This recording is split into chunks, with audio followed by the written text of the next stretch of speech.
Inian mga notisya nga nahikahin newsroom han Eastern Samar News Service. Biyernes, Oktubre 25. Mga laray uluhan han aton mga sumat. Lakbay Alalay for Undas 2019 program, ginaktibar na utro hiton DPWH Eastern Samar.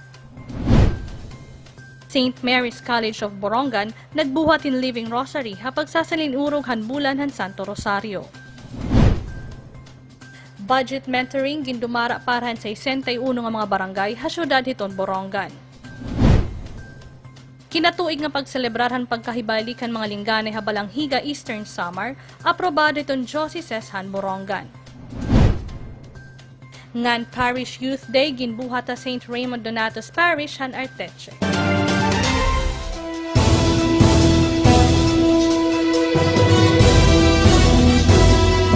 Este News, ang katatapuran ng paglikom ng mga sumat. Ng iba nga sinasaligan o diyan kamatuuran, ugan kaupayan ng mga katawhan. Este News, mga notisya nga tikang newsroom and Eastern Samar News Service. Este News.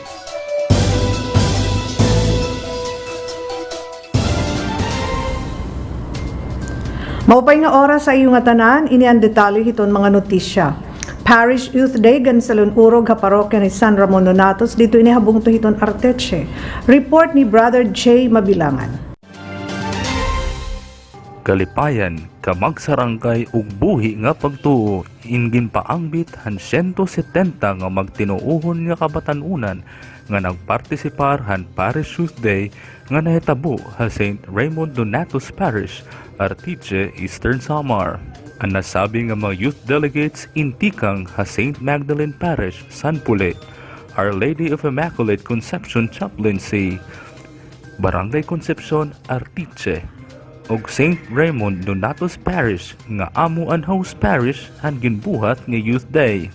And Parish Youth Day ingin sa linurog pinaagihin talks, group sharing, games, budo fight lunch, ngan santos nga misa nga pinangunahan han minahal nga obispo han Diocese, Most Reverend Crispin V. Varquez.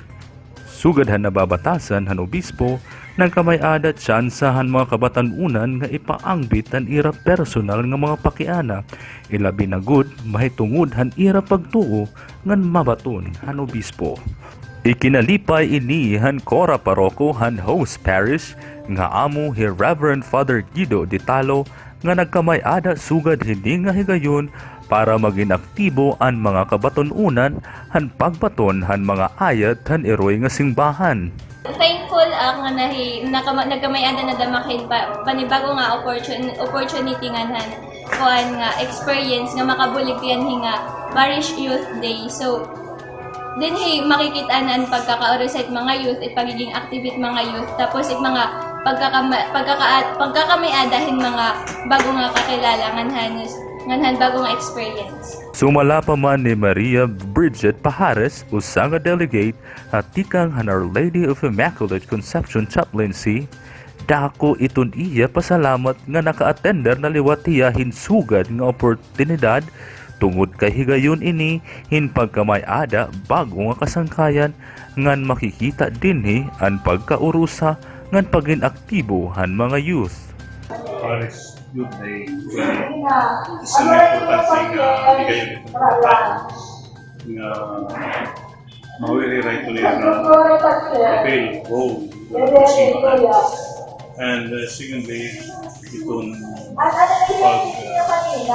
pagkataliwat kahirahin information na labi na good education kung tama na dalan kung pinag-uminira, especially na malis ka namin itong mga ayat na pinabulit ng pamataan na Ang Parish Youth Day in magpapadayon pagsalinуруга han mga iba-iba nga mga parokyahan dioceses. Ini in paghinumdum han Year of the Youth nya kaparte han preparasyon han ikalima kagatos nga anibersaryo han Kristyanismo han bug-os nga Pilipinas. Hingyap han eroy nga simbahan nga lumangbo pa ngan tumubo pa ang pagtuo didahan mga kasing-kasing han kapatanunan tungod kay hira ang magpapadayon han misyon nga gintapod ni Jesus. Tikang dinhi Arteche Eastern Samar, inihi VW Patrol numero 15, Seminarian JJ Mabilangan, Eastern Samar News Service. Giin kaurusahan na han clergy iton Diocese of Borongan iton ikinatuig nga selebrasyon han paghibalik nga ni han mga lingganay han balangiga. Report ni Gila May Roncales. Ginaprobaran han mga kapadian han Dioceses han Borongan ang kada tuig nga pagselebrar hiunong han pagkakahibalik han mga lingganay habalanghiga Eastern Samar dida han 3rd quarterly meeting na gindumara han Dioceses han Oktubre 23, 2019. Dida hindi nga nasabi nga meeting, presente ang obispo nga Most Reverend Bishop Crispin B. Varquez D.D. nga ng mga kapadian han iba-iba nga parokya hitong Dioceses. Dida liwat iton meeting han mga kapadian han Borongan, pinangunahan ni Monsignor Pedro Quitorio ang formal nga mosyon hin pagkakamay-ada hin ikinatuig nga pagselebrar han balanghiga, mahiunong han pagkakahibalik han mga lingganay nga nakadto han poder han mga Amerikano 117 na katuig ang nakalabay. Sumala kan Father Serafin Tibaco, ang parish priest itong balanghiga, katuyuanan hini nga tagan ng importansya ang pagkakahibalik han mga lingganay ngan iniin magamit hin maupay han simbahan ngan han katawhan.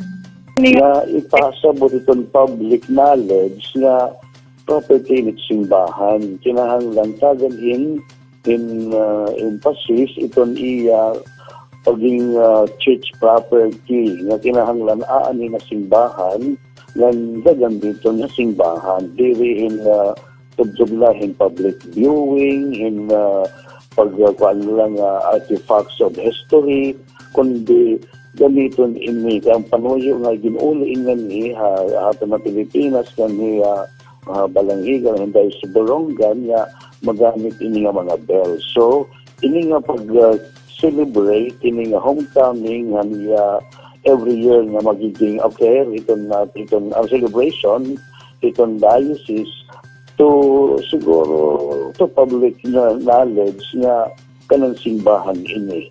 Ini nga pagselebrar in kada tuig nga pagbubuhaton tikang nga bulan hiton Disyembre ika-14 nga adlaw kundi ini inigin ka orusahan nga iginuyunan han nga tanan nga mga kapadian. Waray pa formal nga iging karestoryahan mahiunong han mga aktibidades nga pagbubuhaton kasumpay hindi nga selebrasyon kundi sumala kan Father Tibaco ini in pag-aandaman han parokya han balanghiga para maging magmalin ng puson ini nga nasabi nga selebrasyon. Tikang didihan syudad han Borongan, Gila May Roncales, Eastern Samar News Service. Nga niton lakbay alalay para hiton undas yan nga tuig ig-aaktibar hiton Department of Public Works and Highways. Report ni Salsa Quitorio. Lakbay alalay for Undas 2019 ginaktibar na utro hiton DPWH Eastern Samar. Andam na iton DPWH Eastern Samar District Engineering Office hapag implementar hiton Lakbay Alalay 2019 hangatanan nga mga motorista hamaabot na pag-obserbar han All Souls Day ngan All Saints Day hiton Nobyembre. Sumala kan Engineer Jason Espeso iton Informations Officer hiton DPWH Engineering Office, igpapatuman ang programa nga Lakbay Alalay tinikangan hiton adlaw hiton Oktubre 31 ngan inin matatapos hiton alas 12 hiton Nobyembre 4, 2019. Katuyuanan hini nga programa nga mahimuan nga tanan nga mga national roads ngan mga tulay in maupayn kamintinar ngan nga tanan nga aagian in maging libre o talwa sa kadelikaduhan o aksidente iton mga motorista. Subay pahaiya dida hini nga era katuyuanan in nakipagsumpayan ang DPWH ngadtuhan LGUs, PNP ngan LTO para pag-assist ngan makahatagin bulig in kasohin mga emergencies. Magkakamay-adahin mga Motorist Assistance Desk Centers ha mga pili nga mga lugar ha probinsya. Inian ha Junction Taft, Junction Buenavista Kinapundan, ngan ha District Office iton DPWH ha Barangay Alang-Alang, Syudad hiton Borongan. Dugang pa ni Espeso iton panguna nga hingyap nga gintatalinguha hiton DPWH iton safety hiton publiko. Iniin serbisyo iton ahensya para makahataghin madagmit nga ayuda ngadto hiton mga motorista hadamo nga paagi labi na hiton oras hin emergency. Samtang hayana inpadayon itong preparasyon hiton DPWH personnel, kaupo dida hinian pagmintenarhan kakalsadahan, pagbutanghin mga signages sa kritikal nga mga area, sugad hadton may mga damage pa o hibang pa nga mga kalsada. Anlakbay alalain usa nga regular nga programa hiton DPWH ngan inin ginaaktibar kada may da long holiday sugad hiton Holy Week ngan undas. Tikang didihiton syudad hiton Borongan sa Cidro Eastern Samar News Service. Budget mentoring iginhatag para inihin hiton sa 61 nga mga barangays dinhi syudad hiton Borongan. Report ni Jovelyn Celada. Itong budget mentoring nabulig pinaagit pagtutdo hit kada tag sa nga barangay itong syudad pag-budget it bugos nga amount hitong kwarta nga nakabasit plano. Inpatikangan ng sangguni ang Panglusod Finance Committee ang pagkakamay-adin budget mentoring kundiin iniya na pala nga tuwigin bubuhat din itong syudad han Borongan. Ini nga budget mentoring in pinangunahan ni Atty. Kathleen Kainday, kaupo din Budget Office ng City Treasurer's Office, di daha ilarong han administrasyon ni Mayor Dayan Agda. Katuyuanan hini nga buruhaton, in masulbar ang pagkakamay-ada problema ang kada tagsa nga barangay, kundi urhi nga naipapasa iton budget ng Finance Committee nga angay naipapasa antes pa magtikang iton tuig.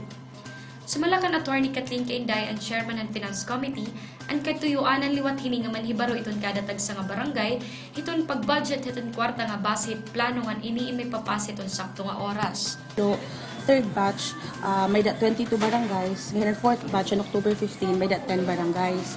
Inidiri nga tanan kinanhi, kian iba, darahan pagpatawag na mga magkakamay din sugod nga budget mentoring. Ano iba, nga maaram na, nag-comply na hira. So, may din na iba nga pinasa. So, ini naman hira, pinatawag na, tapos pinutdoan hira, kung paano mag-imon ira 2020 budget. Kay itaman goal, ako as Chairman Hit Finance Committee, karago punta nga at budget for 2020 yun na mga 2019 ipasa base yun na gina-approve base naman in the coming years pero may nasugad iti practice dire na nga nagiging kuan na lahaya compliance na la iti budgeting kaya asya man dapat iti trabaho so anak na naging kaupod hi Ma'am Ida Siso di daha budget office pero at budget office headed talaga hiya ni Ma'am Alice Deborah. Ginpatikangan nira ini pinaagin pagbahin-bahin sa 61 nga barangay nga dahin upat ka batch.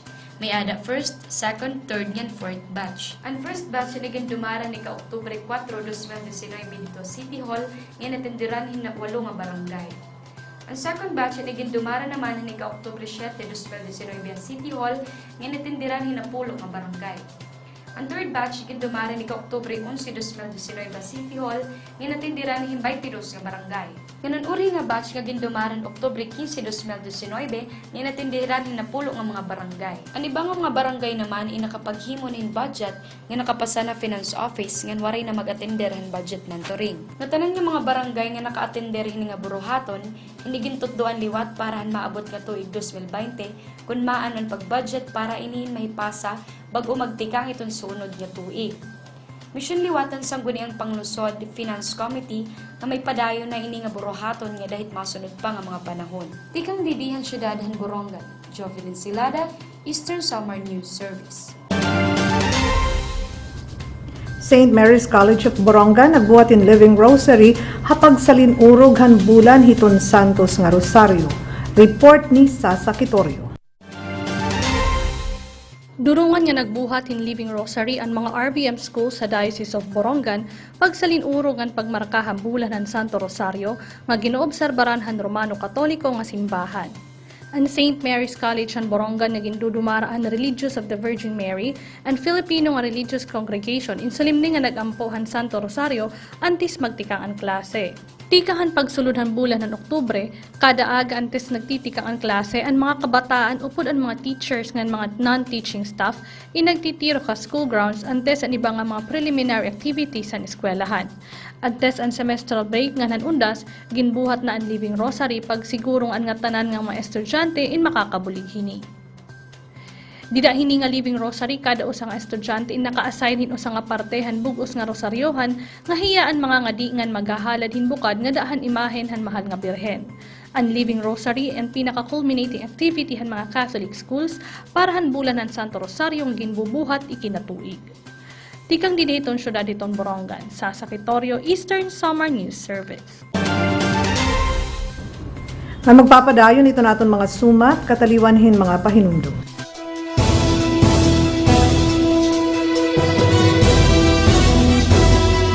Este News, ang katatapuran ng paglikom ng mga suma. Nga iba nga sinasaligan, o diyan kamatuuran, ugan kaupayan ng mga katawhan. Este News, mga notisya nga tikang newsroom and Eastern Samar News Service. Este News.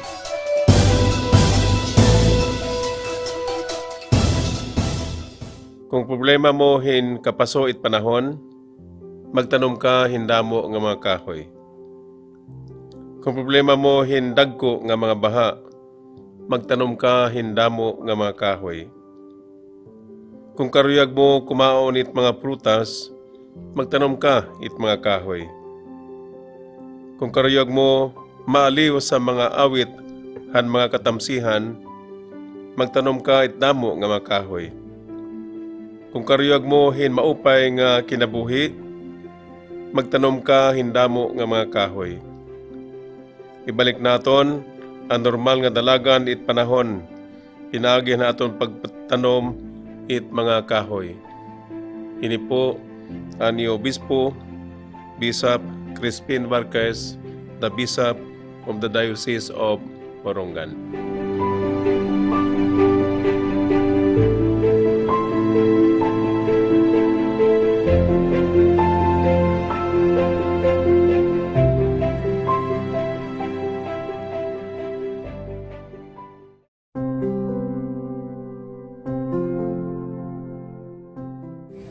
Creation is a gift. It is a marvelous gift that God has given us. Us to be His collaborators in the work of creation, redemption, and sanctification. The earth is protesting for the wrong that we are doing to her.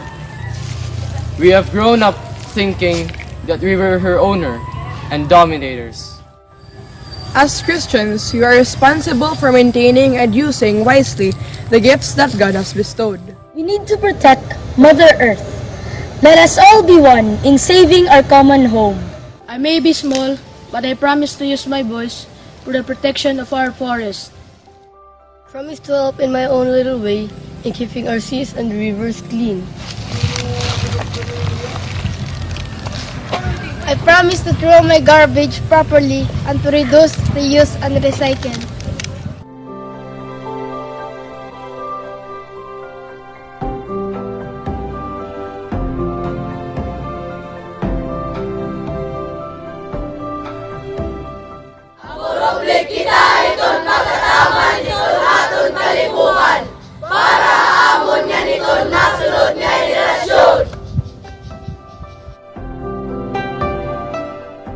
We support climate justice! We support climate justice! We support climate justice!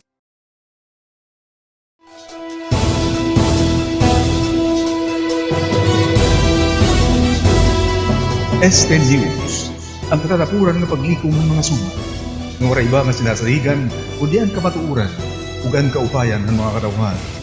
Este News, mga notisya nga tikang newsroom and Eastern Samar News Service. Este News.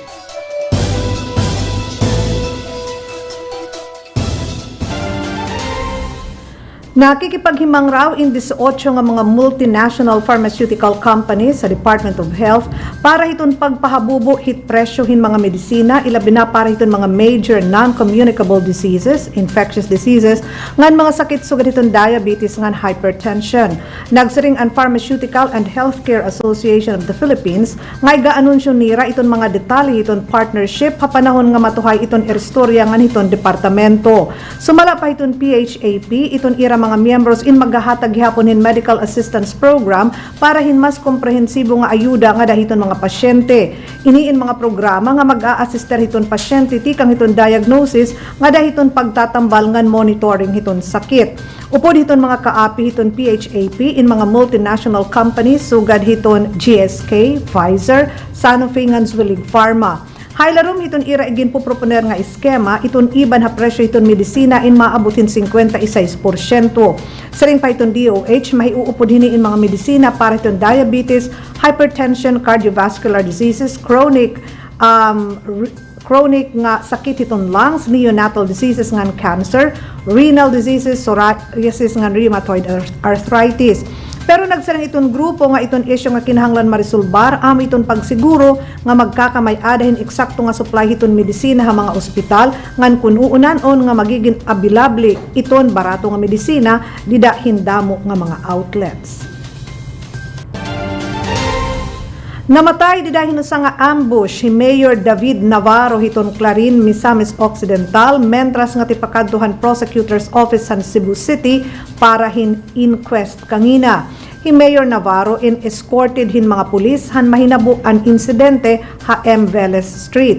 Subay han reports usa nga van an dino o kan convoy han mayor ngan upat nga kalalakian nga nakamaskara an nagpusilhan auto nga sinasakyan hini. Ginkuha pa daw han mga suspects an mayor tikang han sasakyan ngan ginpusil ini nga dahan mamatay. Hinabaro inti pakadtuhan opisinahan piskalya dara inihen kaso nga acts of lasciviousness, usurpation of authority and physical injuries kontra iya darahan iya pagkastiguhin usa nga masahista. Sumalahan pulis nasama didahan ambush an kaupod ni Navarro ngan usa pa nga police escort. Hinabaro inusahan mga mayors nga nakadahiton narco list ni President Duterte. Nakadto ini ha Cebu para umatenderhen usa nga workshop pero nadakop nga na preso darahan iya pagkastigo han masahista. Gindismiss na han Sandigan Bayan ang kaso nga graft kontra kandaanay PNP Comptroller Major General Eliseo de la Paz ngan walo pa nga iba kasumpayhan Euro General Scandal niyan pahantuig 2008. Dida hin usang resolusyon niyan han Oktubre 18 ginpawara sa isayhan korte ang graft case kontra han mga akusado kasumpayhan ira paggamit hin pondo para bumiyahe ngadto ka Russia para umatinderhan Interpol Assembly niyan han 2008 nga lapusan $10,000 nga tugot hiton balaod. Sumalan Sandigan Bayan napakyas ang prosecution nga maestabilisar ang mga elemento didahan ira akusasyon. Darahini ginmando na han Sandigan Bayan nga bulkason ang whole departure order kontra han mga akusado ngan i-release na ang ira bail bonds. Gindistroso han Philippine Drug Enforcement Agency o PDEA in mga ilegal nga droga ngan mga kemikal nga ginagamit panhimo hini na kantidad hin 3.74 billion pesos. Ang mga droga nga inabutin 498.52 kilos in ginhibang dito han Integrated Waste Management Facility hat 13 Martires, Cavite. Siring ni PDEA Chief Aaron Aquino, iniin para mapara iton mga espekulasyon hiton publiko nga iton mga naririkupo nga droga hiton mga otoridad in ginre-recycle. Nagsaring ang PDEA nga ini nga mga droga inakuha di dahil mga anti-drug operations ngan may ada na mando ha korte nga panhibangon ini. Ang mga ginhibang nga mga droga in shabu, marijuana, cocaine, ecstasy, ephedrine, ketamine, diazepam, mogadon, liquid shabu, acetone ngan iba pa nga mga igindidiri nga droga. Ginhibangan mga droga pinaagihin thermal decomposition o thermolysis o pag-breakdown hin chemical pinaagihiton kalayo o pasok. Nagsaringan Malacanang nga diri na kinahanglan nga magpagawas pahin medical bulletin bahin hiton kondisyon panlawas ni President Duterte dara kay iton mando hiton konstitusyon nagsisiring nga kinahanglan laini in kaso hin seryoso nga sakit. Nahulog ang presidente tikang haniya motorsiklo niya ng unang semana ngan may adala daw hini mga gasgas pero napuwersa ini nga umuli tikang haniya pagbisita nga duha Japan dara kay waray ilob han suulhan iya taludtod. Sumalakan presidential spokesman Salvador Panelo nga subayhan mga doctors nagkaadalahin muscle spasms ngan ginpapapahuway iton presidente hin pera kaadlaw.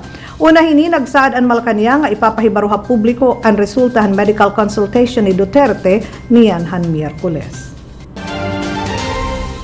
Ngan para ito naton mga notisya tikang halangyaw, nagpagawas na han resulta han investigasyon inusa nga Indonesian team nga amo ang nag-investigarhan pag-crash inusa nga eroplano han Lion Air niyan han nakalabay nga tuig nga naging hinungdan han pagkamatay han 189 katawo nga sakay hini.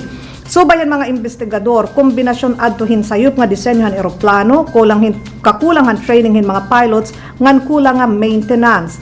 Didahan final accident report ang Lion Air Flight 610 tikang Jakarta tipakadwa Sumatra inag-crash dara kay ang mga piloto indiri maaram han madagmit kapag responde nga dahin mga malfunctions san kanan Boeing 737 MAX 8 automated flight control system.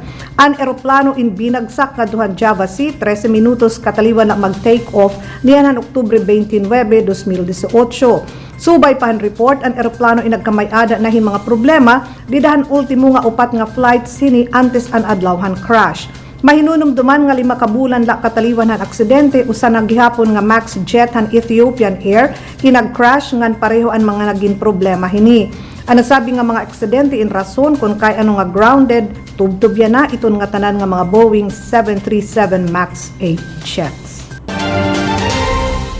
Nag-resign niya nga adlaw ang Trade Minister hiton Japan darahin iskandalo bahinhin condolence money mga melons nga di ba pang regalo nga ginaaligar ipinanhatag ngadtuhin iya mga election supporters.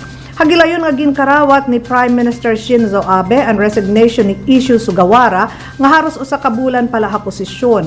Ginsaliwanan ini kan Hiroshi Kajiyama anay Minister han Local Revitalization and Regulatory Reforms.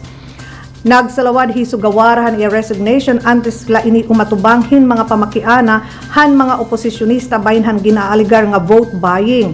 Mayada kasi ginawas nga reports nga Hisugawara inagbayan daw hin condolence money nga nagpadarahin mga mahal nga melons nga iba pa nga mga regalo ngadtuhin iya mga district supporters dito ini Nerima, Tokyo niyan pahan tuig 2006 ngan 2007. Ini ginkukonsiderar nga supak hiton kanan Japan mga balaod hiton eleksyon. Gindidiwara naman niya nga naghatag hiyahin cash ngadtuhan mga botante pero waray na hiya makapagdiwara nga nanhatag hiyahin mga regalo. Ngan para ito naton weather update, igin-anunsyo nahan pag-asa nga opisyal na nga nagtikang iton amihan kakulop nga adlaw Oktubre 24. Sumalay iton pag-asa iton northeast wind flow amo na iton magiging dominante nga weather system hakadak-an nga parte iton Pilipinas ngan tinikanga na ini iton medyo mataghom nga panahon. Sumalakan pag-asa Administrator Vicente Malano iton pagtikang iton amihan ingin mamarkahan hin makusog nga dahin gale force northeasterlies o makusog nga hangin ilabi na mga kadagatan hiton northern Luzon darahiton makusog nga high pressure system tika nga Siberia. Naobserbahan na hiton pag-asa iton hinahinay nga pagtaghom hiton temperatura ilabi na norte nga dapit hiton Luzon. Inan kabug-usan han mga notisya nga nahikayan Este News amo inihikiden mo pay nga oras salamat tayo nga tanan.